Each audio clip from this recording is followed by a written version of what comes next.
Myself Rohit Sharma from 20 Wells. Patient OPD number 15852, age 78 year, male, occupation farmer है और हलवाई का भी काम किया है इन्होंने।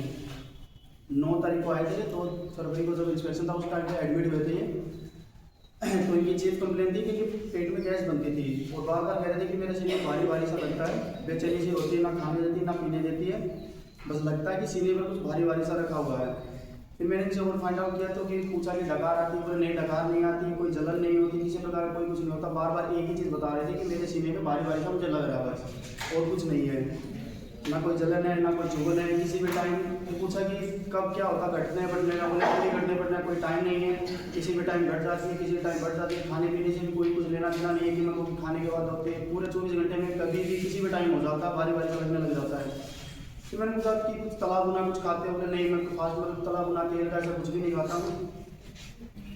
फिर उन्होंने अपना बताते बताते अपने आप में बताने लगे कि सब गैस है, अगर ज़िंदगी मतलब गैस अगर रही तो ज़िंदगी बेकार हो जाएगी, गैस से सब उससे बीपी हो जाता है, वाइफ को पैरालाइज हो गया था। फिर इनको बार बार यही आ रहा था कि इसलिए मैं इसे अभी ठीक करवा लूँ ताकि ये अलग बीमारी ना हो जाए, मेरी बीमारी आगे ना बढ़े, इसलिए मैं दिखाने आया हूँ। मैंने सारे काम किए हैं, फार्मर का खेती की है, कभी आज तक मुझे इतना 78 ईयर का हो गया, मुझे कभी कुछ नहीं हुआ। बस अभी 1 या 2 महीने से ये मुझे हुआ है, इससे पहले मुझे आज तक कोई बीमारी नहीं हुई है। फिर बताते थे कि कभी कभी सोडा ले लिया, उससे कभी कभार फर्क हो जाता था। फिर मैंने इनकी सांस का रेस्पिरेटरी देखा, लंग साउंड सुनने की कोशिश की, उसमें कोई दिक्कत नहीं थी, सांस की कोई दिक्कत नहीं थी, प्रॉपर साउंड आ रही थी। फिर बता रहे थे कि 80 साल हो गए, आज तक कोई बीमारी नहीं आई, 80 साल की उम्र में अभी तक हार नहीं मानता, बस ये बीमारी है, ये ठीक हो जाए भगवान की दया से। फिर ये इनकी प्रेजेंट कंप्लेन में था। फिर पास्ट में इनको पूछा कोई बीमारी ऐसी कोई थी नहीं, मैं सिंपल बताया था 20 साल पहले चावलों का कट्टा उठाया था, सिर पे गिर गए थे तो दांत टूट गए थे, तो अभी मेरे सारे दांत नकली लगे हुए हैं। फैमिली हिस्ट्री में हस्बैंड वाइफ, 3 इनके बच्चे हैं, 3 में से 2 की शादी हो गई, छोटे की एक लड़की है उसकी शादी नहीं हुई है। फिर इनका फिजिकल जनरल में थर्मल कोई क्लियर नहीं था, हॉट चिली का कुछ आ नहीं रहा था कि मुझे सब ठीक लगता, मुझे गर्मी में भी ठंडी में ऐसा कोई दिक्कत नहीं है, किसान हूँ खेत में भी काम करता हूँ, ठंडी है ठंडी में जाना पड़ता है, तो ऐसा क्लियर नहीं था। फिजिकल में इनका ऐसा कोई कुछ नहीं था, एपेटाइट थी, thirst, stool, urine, sleep, drink, perspiration सब कुछ नॉर्मल था। एक चीज़ उन्होंने बताई थी कि बस लहसुन और प्याज घर परिवार में वो कोई नहीं खाता, काफ़ी टाइम से पहले से वो सब अब नहीं खाते।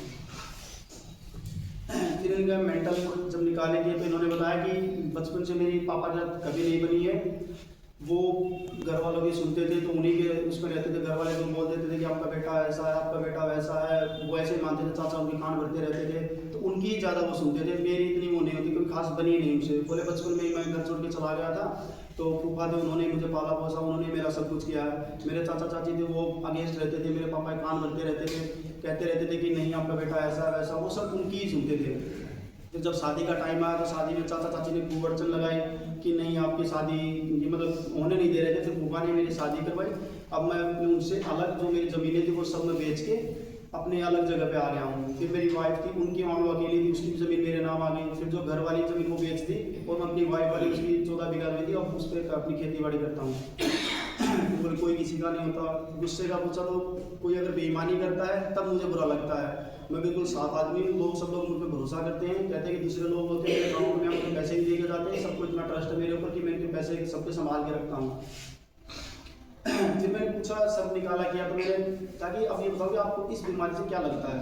कह रहे हैं कि मुझे ये लग रहा है कि ये बीमारी मुझे ले जाएगी, बस इतना हो गया है। मुझे अगर थोड़ी सी भी चोट लग जाती है तो मुझे चैन नहीं पड़ता है, बस मुझे होता है कि कैसे न कैसे ठीक हो जाए वो। फिर थोड़ा उनका नेचर वो निकालने की वजह कि मैं कभी किसी साथ की लड़ाई हुई है या कुछ भी नहीं, मेरी आज तक किसी से कोई लड़ाई नहीं हुई है, किसी से कोई बैर नहीं है, मैं किसी के पैसे नहीं रखता हूँ, सबका हिसाब क्लियर रखता हूँ।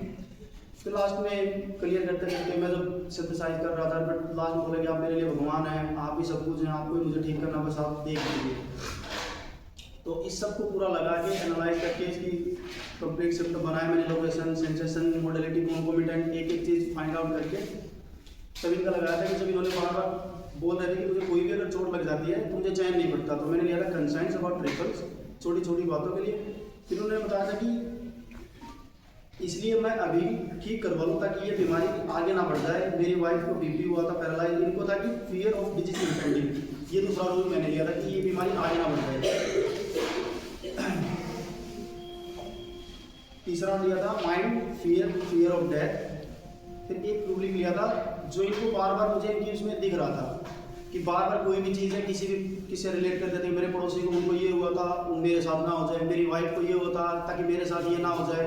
कई बार इन्होंने बार बार वही चीज़ बताई कि दूसरों के साथ ऐसा हुआ ताकि मेरे साथ ना होता। इस पे मैंने लिया था mind horrible things sad story affect और प्रोफाउंडली मिसफॉर्चून ऑफ अदर्स।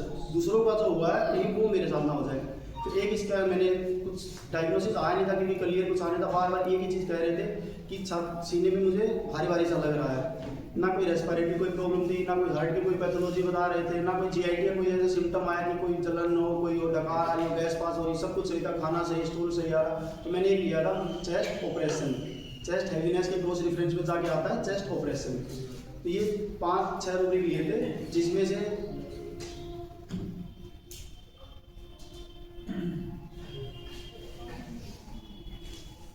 चार 5 आए थे रूटा, पल्स, आर्सेनिक, नक्स, कार्सिनोसिन। तो फिर इनको आपस में एनालाइज किया, कार्सिनोसिन की तरफ देखा तो कार्सिनोसिन थी नहीं। कार्सिनोसिन का रहता है एप्रिसिएशन चाहिए होता है अपने आप को। बचपन में वो घर छोड़ के चला गया था, अगर कार्सिनोसिन है वो घर छोड़ के नहीं जाएगा, उसको एप्रिसिएशन अगर पापा जो बोल रहे हैं वो करेगा, चाहे किसी हद तक वो करता जाएगा, वो घर छोड़ के नहीं जाएगा। आर्सेनिक की तरफ था तो इरिटेबिलिटी होती है, अपनी बीमारी को लेकर बहुत एंशियस होता है। लेकिन आर्सेनिक में एक होता है बाइटिंग टम्बलर, वो अपने घर वालों को परेशान करके रखता है। अगर आर्सेनिक का बंदा बीमार हो जाएगा तो उसके घर वाले से परेशान रहते हैं उसकी बीमारी से, वो घर वालों को बसने नहीं देता है। ये आराम से बंदा बैठा था, इसकी बीमारी के एंशियस थे लेकिन आराम से बैठे थे, बिल्कुल चिल होगी कि हाँ ठीक है आप पूछिए, जितना पूछना बता रहे थे, बार बार कोई इतनी वो नहीं कर रहे थे कि मुझे कोई परेशानी हुई हो, जो पूछना पूछते बताते थे। इन सभी को मैंने लास्ट में पूरा एनालाइज किया तो मैंने आ रही थी रूटा, इनको रूटा 200 में मैंने एक डोज दी थी। जिस दिन ये उस दिन एडमिट हुए थे, एडमिट होने के 7वें दिन ये आए थे। पेशेंट बिल्कुल क्लियर था, कोई दिक्कत नहीं थी, कोई चिंता नहीं थी, बिल्कुल एक होता ना कि आने के पेशेंट की एनर्जी देखो, चेहरा देखो, वो एनर्जी अलग से उसकी फील हो रही थी। वो कह रहे डॉक्टर साहब आपने क्या दिया मुझे, इतने दिन हो गए 6 दिन में एक बार भी मुझे कुछ नहीं है, गैस मेरी जो थी मेरे सीने में जो जलन मतलब भारी भारी लग रहा था, कुछ भी नहीं है, सब क्लियर है मेरा, आपका बहुत बहुत धन्यवाद। फिर इनकी 21 फरवरी को फिर अपने आप को बोला कोई नहीं, फिर कहने लगे बहुत खुश, कह रहे डॉक्टर साहब मेरे लिए भगवान हो, आपने मुझे ऐसा क्या दे दिया, मुझे कोई दिक्कत नहीं है, बिल्कुल सही है, सब क्लियर है। तो ये था कि उनका मतलब ठीक है, आपको पूरा चीज़। Thank you.